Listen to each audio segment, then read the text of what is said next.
variety of jobs outside of the university environment. I'm currently actually trying to see if I can practice what I teach. So I'm working on sabbatical with an electrical services and engineering firm here in Saskatchewan. So what is a microgrid? Again, textbook explanation here given, I guess, but of course Wikipedia has an answer for us. Sometimes better to look for an actual IEEE standard, but in its essence, we're looking at a system where we have some form of generation, ideally renewable, but not necessarily. We have loads, and oftentimes those loads can be curtailed. Load shedded, essential loads, non-essential loads, and we have a method of disconnecting from the utility. It's not a standalone, hey, goodbye utility.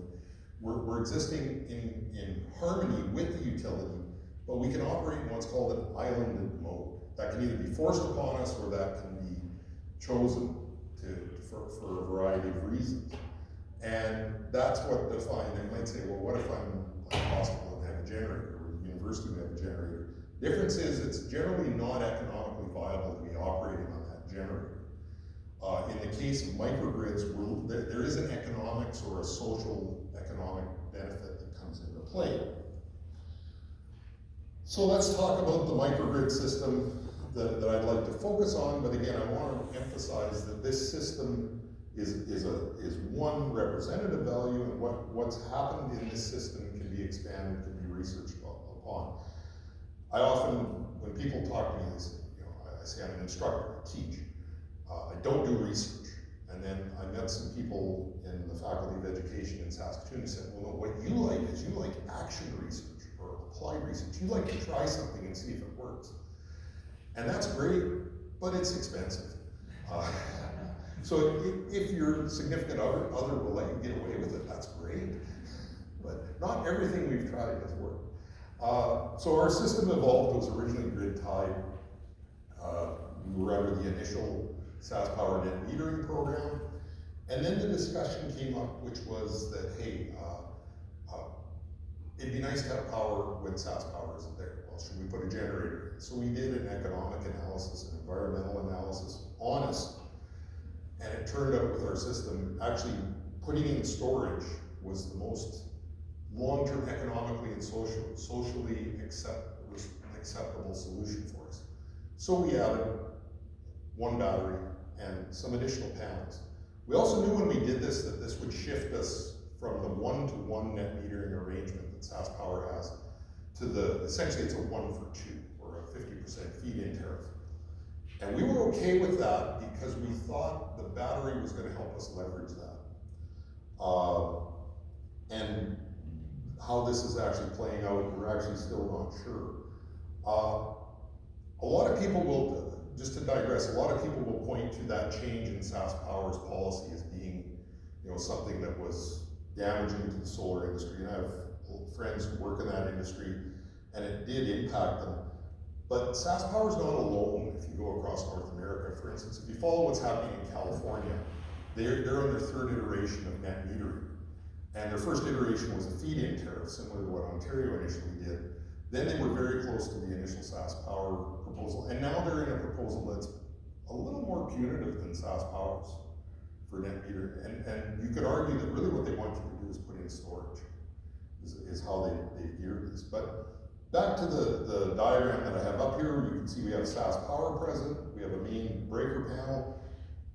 We do not have a full home microgrid. There are a couple of ways you can do that. We did that by rewiring our service entrance and putting in an essential panel. So you can think of the essential panel as critical loads or non-curtailable loads, and our other panels, basically the things that are not essential in our house are the stove, the dryer, the air conditioner, which is now also our heat source, one of our heat sources. So there's a number of ways we look at that.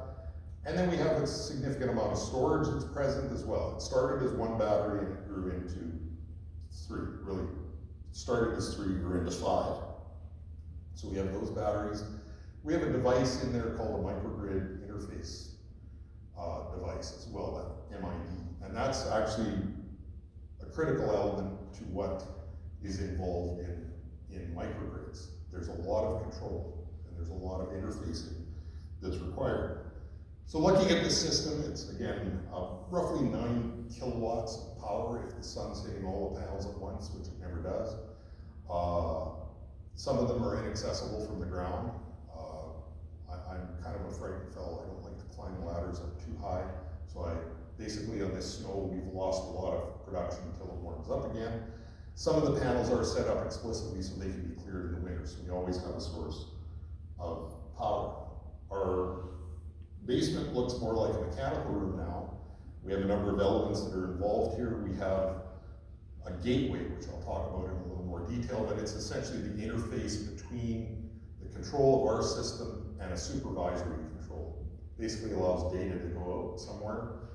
We have a device that we didn't really need, but is really critical to our system, which is a real-time monitor. It's not marketed by any of the people who are vendors of this equipment, but essentially it's monitoring whatever loads we choose in real time. Then we have our essential panel, our main panel, and we have our MID device, and then the NFT. It's not a non-fungible token. I wish I could get millions of dollars for it. It's a neutral forming transformer, so it's required by the electrical system because we generate 240 volts. You do not generate 240 with a reference to neutral or to ground, so we have to add that in when we island. And then these are our batteries in our garage. So basically the large battery that you see there on the left is 3 of the smaller batteries. Sorry, the large battery you see on the right, I don't remember my left from right. The large battery on the right is 3 of the other batteries which you see on the left. So they're mounted in our garage. And in terms of battery chemistry, which we'll talk about a little more, these are lithium iron phosphate. So there was a whole process that we went through in determining what type of battery. We went through this on our vendors for our inverter technology, for our battery technology, battery chemistry, and it was a big deal, which I'll talk about a little later, that we settled on this technology. So our system, as it stands, as it's doing right now, can operate, it's a solar with battery system. If we had the solar only, we only had one option with the technology we had, and that was we could produce energy when the sun was, when SAS Power was present. When SAS Power wasn't there, we were required by code, by SAS Power, to disconnect. The regulations are a bit confusing. Some of them will say you have as much as 1 second, but generally they want to have you off at 100 milliseconds if SAS Power is not present. They don't want you backfeeding the grid.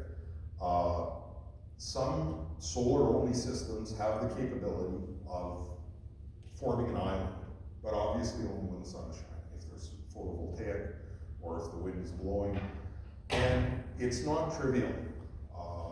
If you eliminate the storage problem, you face a problem that the utilities are well aware of, that you have to match your generation to your loads. If you have a lot of generation and not a lot of load, then you have an issue. You're going to get voltages rising, or you have to do something actively to dump that excess power that you're generating. So solar-only microgrids are still, I think they're a bit dicey. With storage, we have a number of modes that we operate. We're tied into the grid. So as a solar-only system would be, we can island. So we can be islanded with our non-curtailable loads. We can minimize our consumption. So that means we make a choice on when we're going to charge our battery up for later use. Or we could follow an economic rate. So if you think of it, you have 2 modes that you can consider. Do I want to minimize the amount of energy that I'm drawing from the grid, or do I want to minimize my cost? And that becomes really important when we talk about how we incentivize microgrids from the utility standpoint coming on. Just quickly, how the system presents itself, how you make these choices, you make them on apps. They can either be on a computer, or they can be on a cell phone. And it lets you set things like, what does it cost me to import electricity? What do I get when I export electricity? Is it the same price or is it different? Is it a feed-in tariff? Do I get more or less? Is it an actual economic value, or is it net metering? We can also enter in the times of use, that if we have variable rates, which currently are not available at a small scale here in Saskatchewan, there is one time of use rate for large industrial customers. And we can set a number of things. We can pick, do I want to, again, here's where I would pick, do I want to minimize my energy, or based on the information that I provided to the system? Again, this is from one vendor. It's just representative of one vendor, what the typical small industrial residential customer can have as an option. I can either minimize my energy, or I can minimize my cost, and I can also decide if I want to run in a full backup. If I know a storm's coming, and this is something that this particular vendor markets in the States. They tie into the National Weather Service in the States. If they get a weather alert for an area, it immediately says, charge your battery to 100%. We don't care where you do it from, because you might be out of power for a while. Again, from a residential standpoint, that's great. So, from an operational standpoint, it appears like we have access to this particular system right there, and we do. Some of that control is very localized. Some of it is automated within the system. For instance, if we have to force island, if we lose the utility, we have to disconnect any ability to feedback. That has to happen very quickly. So that's an automated response. Other functions, like if I want to change my mode from self-consumption to full backup, I actually make that request to the cloud, and that comes back from, in this case, it's either Idaho or California, fairly quickly, but it's actually verified or validated through there. You might say that sounds terrible, and I actually don't like it. But it was the cost of having a system that we could present to the design review group that they would recognize as being from a reputable vendor. So for instance, in the university system we have, those are all decisions that we can make with our localized control, which is much more sophisticated than this, but that's how that is done. So in addition to the electrical aspects of this system, there's a lot of communication. This diagram has been simplified since a previous talk I gave, but we actually are communicating over power lines. So within our house, we're sending data via power line carrier. We're sending it via an Ethernet connection to the World Wide Web. We're connecting then by another wireless protocol throughout our house to the devices. It works. I wish it was simplified, but it works.